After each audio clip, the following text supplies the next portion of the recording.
Situación problema uno. ¿De qué está compuesta la sangre?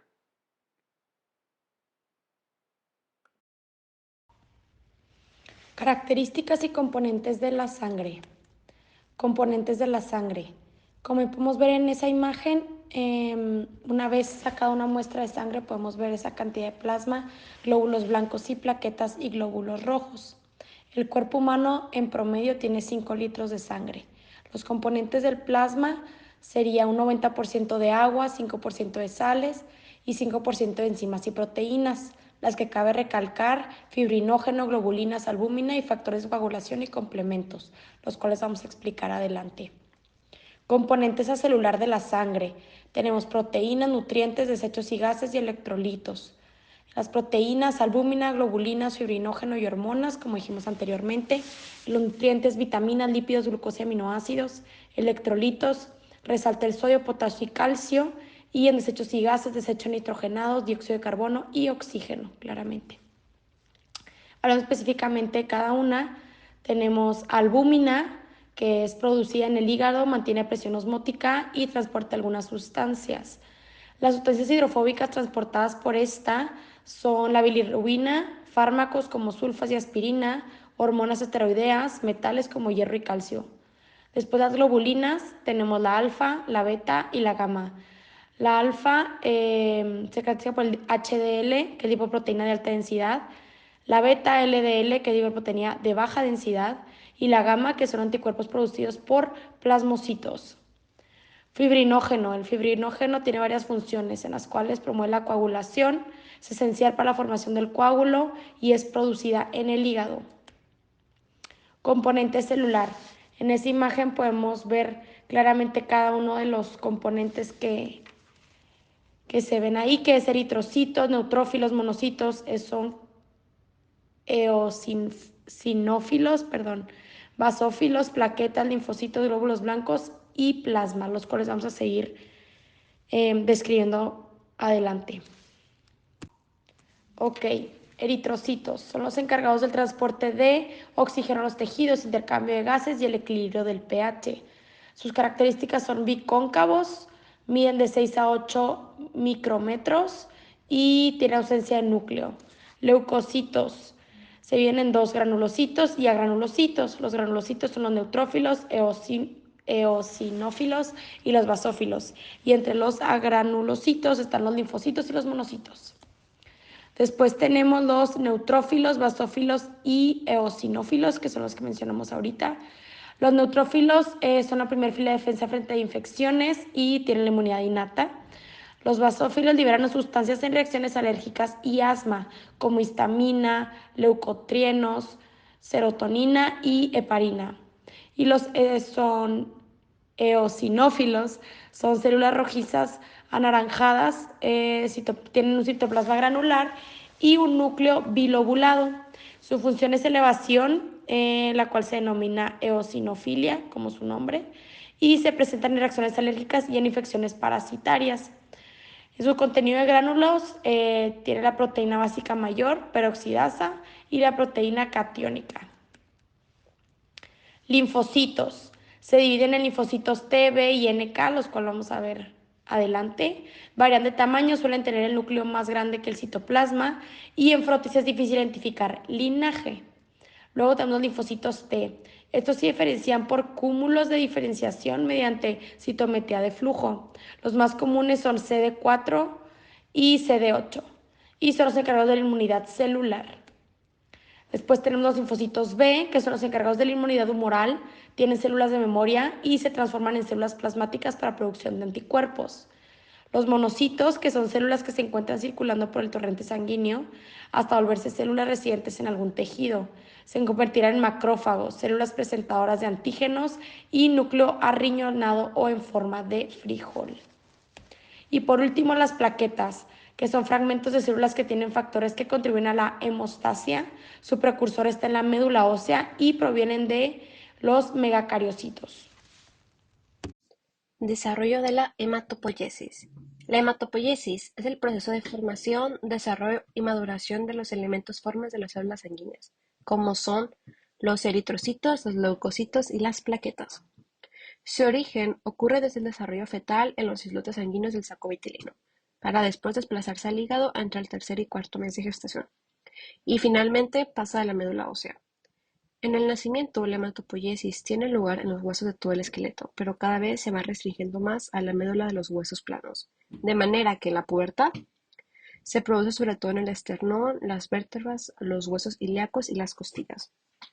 Cuando se llega a la edad adulta, las células madres se encuentran en la médula ósea y son responsables de formar todas las células y derivados celulares que circulan por la sangre. Estas células sanguíneas son después degradadas por el vaso y los macrófagos del hígado. Como se puede observar en esta imagen, la hematopoiesis está en tres partes: en la médula ósea, en la sangre y en los tejidos. En la médula ósea inicia con la célula madre hematopoietica multipotencial, también conocida como hemocitoblasto, que se divide en el precursor común mieloide y en el precursor común linfoide.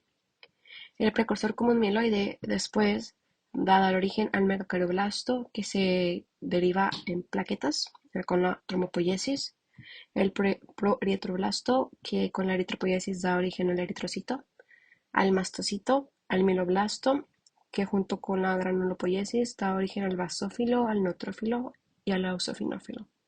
También el mieloblasto va a dar origen al monocito en la monocitopoiesis, que después da origen en el tejido al macrófago y a las células mieloides dendríticas.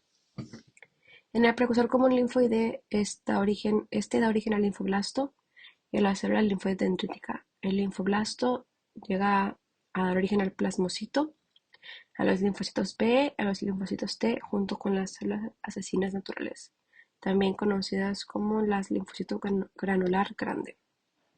Las células madres primero están en la médula ósea, después las células precursoras, que son las derivadas de los precursores, también son en la médula ósea, y ya por último las células maduras se dan origen en la sangre y en los tejidos. Grupos sanguíneos.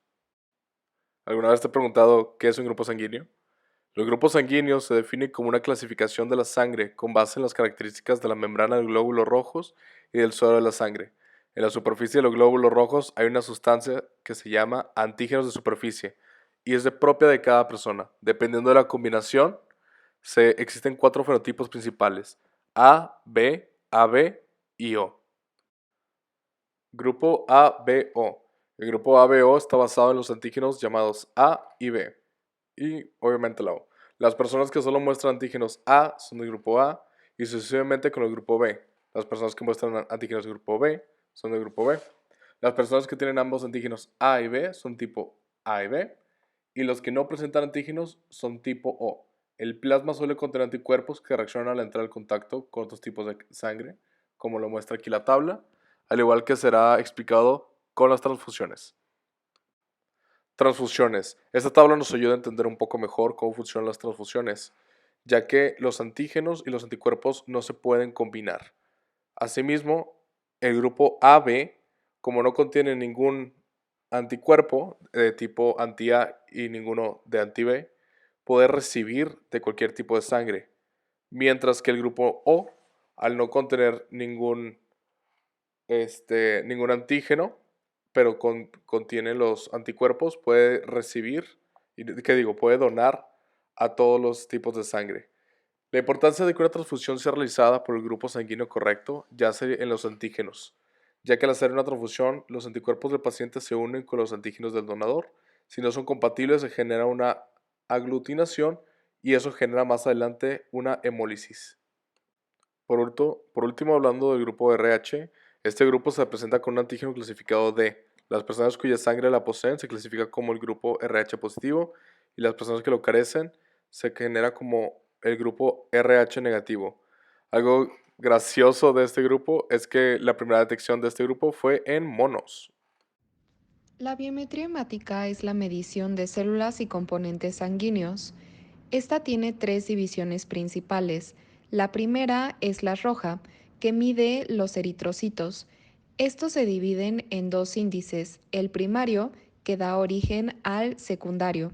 Después tenemos la división blanca, que mide los leucocitos, y finalmente la trombocítica, que se encarga de las plaquetas. Los índices primarios de la serie roja miden la hemoglobina, que su función principal es la detección de anemias y erositrosis. El intervalo de referencia en las mujeres debe de encontrarse entre 12 a 16 gramos por decilitro de sangre, en hombres de 14 a 18 gramos por decilitro. También mide el hematocrito. Su función principal de este es medir la proporción de eritrocitos en el total de sangre y su intervalo de referencia en mujeres se encuentra de 37 a 47%, en hombres de 42 a 52%. Finalmente, el índice primario también mide los eritrocitos y su intervalo de referencia en mujeres se encuentra de 4.2 a 5.4 millones por microlitro y en hombres de 4.4 a 6 millones por microlitro. Por otro lado, tenemos los índices secundarios de la serie roja. El volumen globular medio, que se define como promedio de volumen de eritrocitos, nos ayuda a definir si la anemia es micro o macrocítica. Y para definir esto, tenemos el intervalo de referencia en mujeres, que va de 83 a 98 femtolitros, y en hombres de 78 a 103 femtolitros. También tenemos la hemoglobina corpuscular media, que se define como el promedio de hemoglobina en cada eritrocito, y esta nos ayuda a definir si la anemia es hipocrómica o hipercrómica y esta se debe de encontrar en un intervalo tanto como para hombres y mujeres de 27 a 34 picogramos. Finalmente tenemos la concentración media de hemoglobina, que es la concentración de hemoglobina en un volumen determinado de eritrocitos y esta debe de encontrarse en las mujeres en un porcentaje de 30 a 34 y en hombres de 32 a 34. La serie roja nos ayuda a identificar alteraciones en la hemoglobina que van a provocar anemia. Las anemias se pueden categorizar en tres principalmente. La microcítica, cuando el volumen corpuscular medio es menor a 80 femtolitros. La normocítica, que va de 80 a 95 femtolitros. Y la macrocítica, que es mayor a 95 femtolitros. Dependiendo de las características que está presente, va a ser el tipo de anemia al que va a corresponder. Por otro lado, tenemos la serie blanca, que puede ser medida en microlitros o en porcentaje. Esta va a incluir a los leucocitos, neutrófilos, bandas, eosinófilos, basófilos, monocitos y por último a los linfocitos. Dentro de la serie blanca también van a existir alteraciones.